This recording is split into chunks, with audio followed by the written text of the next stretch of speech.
All right, guys, welcome back. Finally, I found some time to get back to making team race videos. We left off about halfway through our 2v2 unit, and I just felt like because team race qualifiers are coming up in the next few months, we kind of need to skip that for now. We'll come back and finish it later, and just get straight into the 3v3. So let's do that.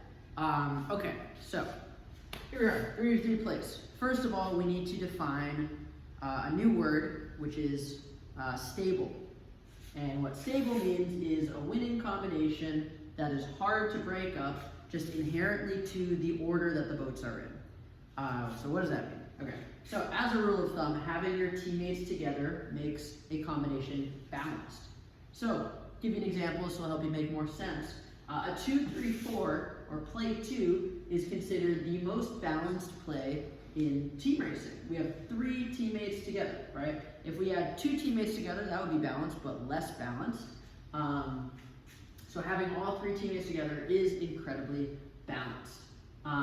And why is it incredibly balanced? Well, the one in the front can't really do much to break this up. You know, if they take out one boat, then they will end up putting the other team in a 1-2. Likewise, you know, the people in the back were able to pig in the front this boat here, and now they'll be, you know, 2-3-6. These 2-3 are still in a really nice position to kind of interfere with that and help their team, you know, give their teammate help. So if your teammate's ever in trouble, you're right next to them to give them help. You don't have an opponent in between you guys. On the other hand, you know, one of the most unstable combinations in team racing is 1-3-5, because there's no teammates together. And even though the blue team is still winning, it is highly unlikely that they will finish this race in the same order that they started, 1-3-5, because of something called competing passbacks. And what this means is the 1-3 boats are trying to do a pass back, while the 2-4 boats are trying to do a pass back. And so therefore that creates a lot of conflict, and ultimately one of those passbacks is going to succeed, which means the combination will change, for better or for worse. So that's why it's unstable. Now our goal is to use our team race skills to reach a winning, stable combination. A combo must be winning to be considered stable or unstable. It could be, you know, we could be 4, 5, 6, we have all our teammates together, but we're losing. We wouldn't really want the combination to stay unchanged. If we're losing, we would want it to be unstable, right? So we don't really worry about stable or unstable until we're winning, if that makes sense. So why, now we'll move to the plays. So why does knowing the plays matter? Well, knowing plays means knowing your responsibility, which informs you on whether to go fast and fleet race or to slow the boats behind you. I've seen a few team races, which I might link from, you know, kind of high school teams where it's clear they don't know that they're in, you know, something like a play 4 where some people have to slow down and everyone's just going fast, and it ends up being carnage and way harder and more stressful than you know, it possibly could have been if they had known their jobs and done their jobs from the beginning. So what are plays? Plays are memorized, winning, and stable combinations, basically. And it's kind of a, you know, I'll show you a flow chart that will help you identify the play while you're on the water. But here's the little chart.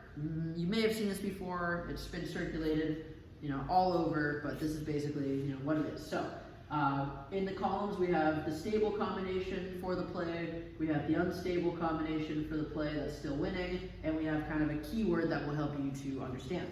So, play 1, the stable combination is 1-2-X. Now, what's the X? The X means anything. So it could be 1-2-3, that would be pretty nice. 1-2-4, 1-2-5, 1-2-6. Those are all stable because we have these 2 teammates together, the 1 and the 2.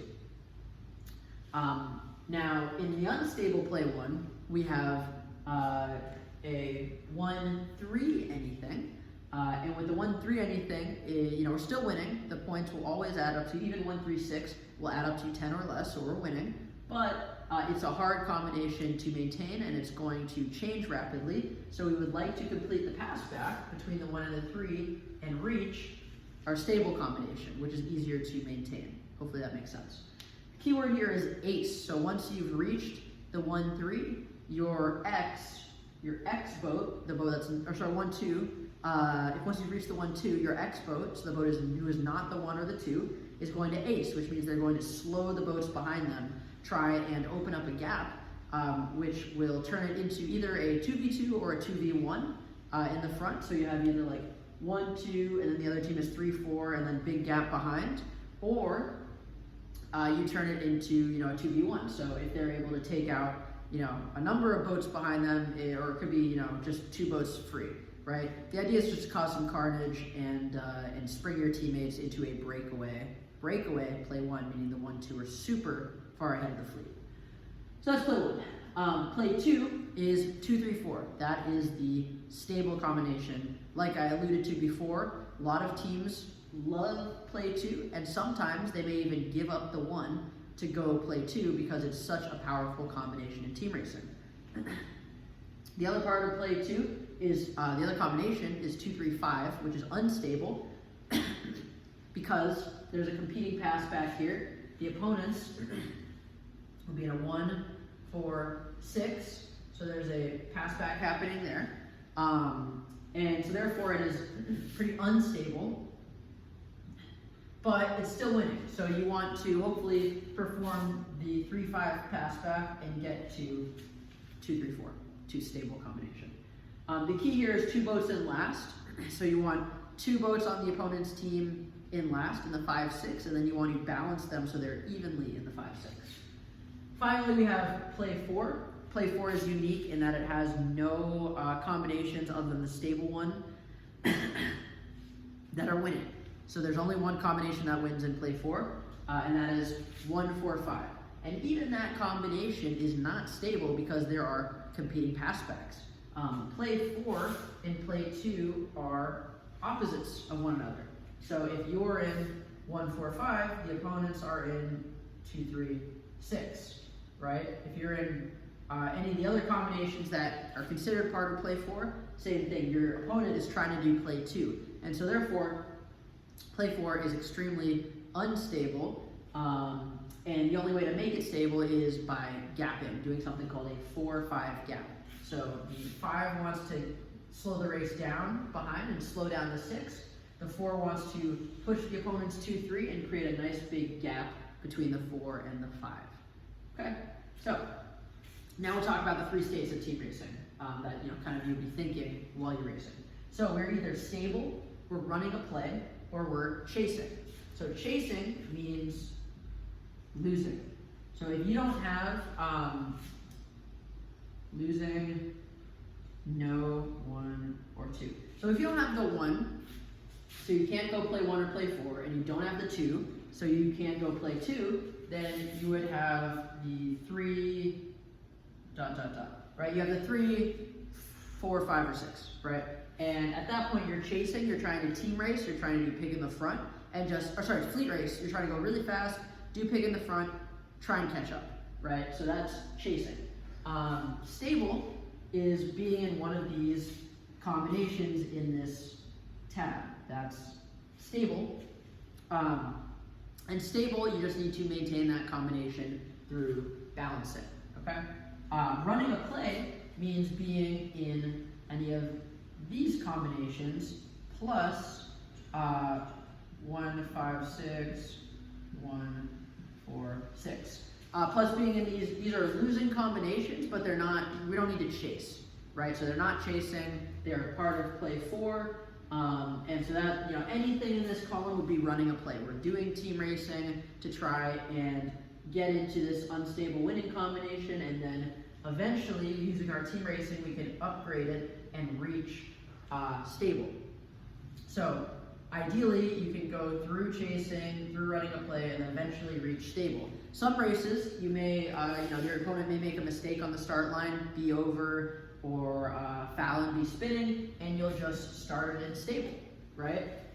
Some races, you may round the top mark in an unstable combination. You'll be running a play, right? So you start here and you progress up to being stable. Some races, you might make a mistake and you'll start out chasing, and you need to, have a big race and go up through these stages of a team race and eventually reach stable, but just understand our goal is always to attain a stable combination before we finish, okay? Now we'll do one brief talk about communications. I will give you the play ID flowchart, and then we'll talk about some examples of different plays, okay? So, communicating in the boat. Someone must shout, play whatever, as soon as they identify the play. So you go around, say mark 1, and now you know what the combination is. You shout out, play 4, to everybody on the race course, as loud as you can, right? And now everybody on the team knows what we're trying to do. The plays are not a secret. Everybody in team racing knows the plays, so it's just really important, no need to be secret. You just need to make sure your teammates are on the same page as you. A lot of team racing kind of frustration comes from lack of communication or miscommunication, okay? And then if you're chasing, you also need to call out chasing. No shame in that. You just gotta know there's no team racing until we catch up a little bit. Okay? So now we'll talk about the play identification flowchart, and then we'll give out some examples of kind of moving up through the stages of a team race, okay? So, number 1 question, do we have the 1, okay? That will narrow down what combinations we could be, right? So if we have the 1, the answer is yes, then we know we have the 1 for sure. So now it can only be play 1 or play 4 if we have the 1. So it can't be play 2. So we've narrowed it down to 2 decisions. Now we know, or we ask, do we have the 2 or the 3? And they say yes, we have the 2, that's play 1. They say yes, we have the 3, that's also play 1, right? Now if they say no, so if we have anything other than the 2 or the 3, then, and we say no, we don't have the 2 or the 3, then we know we either have the 4, 5, or 6, and we know for sure we're in play 4, okay? So that's that, making it down the flow chart. Now we'll talk about, okay, do we have the 1? The answer is no, we don't have the 1, okay? So no 1, so it can't be play 1, it can't be play 2, or sorry, play 4, it can only be play 2 or chasing, right? So now we ask, do we have the 2? Well, if we have the 2, then we're in play 2. So even if we're losing, 2, 5, 6 is still technically play 2. So if we have the 2, we are play 2. If we do not have the 2 and we do not have the 1, then the only thing we can have is the 3, 4, 5, 6, right? None of those are the first number in a winning combination, and therefore we will be chasing, okay? So that's our flow chart. So do we have the 1, yes or no? Do we have the 2 or the 3? Yes or no? Play 1, play 4. If we don't have the 1, then do we have the 2? And if we don't have the 2 or the 1, then we are chasing, okay? Cool. So now we'll work our way through it. Okay, so we have play 4. So green is gonna be, is gonna be play 4, okay?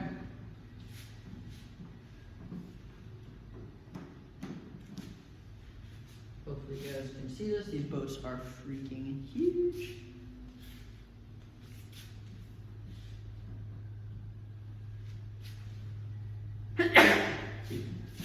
Okay, so green is in play 4, 1, 5, 6, so it's losing, but we are running play 4. So when we see we have the 1, we'll go through our flow chart, right?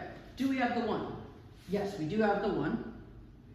So it can't be play 2, and it can't be chasing. Do we have the 2 and 3? No, so we're in play 4. Okay, so someone here would call out play 4. Now what do? We go pig in the front, we do a high-low. Hopefully we can get one of the boats a pass. Then we do a simple pig in the middle, cycle this boat to last, and now we are in play 4 and we are winning stable. Okay, that's play 4. Now we'll talk about play 2. Okay, so here I'll move this camera a little bit. So now we'll have red in play 2. So we have red in play 2. So red is 2, 3, 6. They're losing, but let's look at the play identification flowchart. Does red have the 1? No. So it can't be play 1 and it can't be play 4. It's either play 2 or chasing. Does red have the 2? Yes, they do have the 2. So they are play 2. Okay?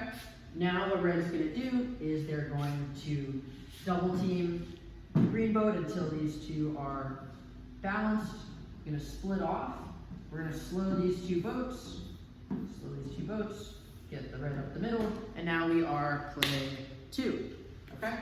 And then let's do an example of going from chasing to play 2. So red is in a 1-2, which means we are chasing. Okay, so we are in a strong chasing position because we are 3, 4, 5. There's no opponents to ace and slow down our chase. Okay, so we'll go ahead and do a high-low kick in the front here.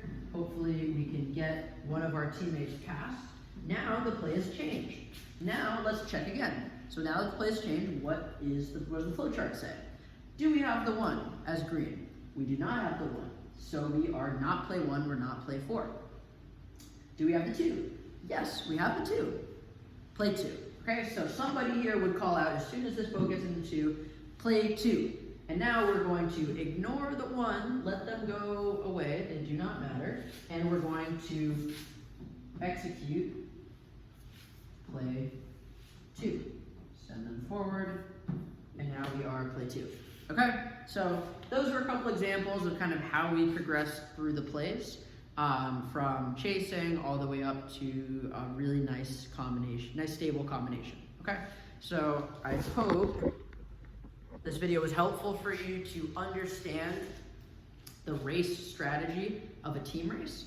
And in the future videos, we're going to go into in depth each play and the variations of it. So how to maintain a play when it's stable. How do we chase effectively? How do we convert a play when it's unstable into a more stable combination at each part of the course? And it will help you prepare for your racing. I will also give you some nice drills that you can do to practice each skill that's part of this. So anyway, thank you for watching. I know this was a long one, but I really appreciate your patience, and hopefully talk to you guys soon. Peace.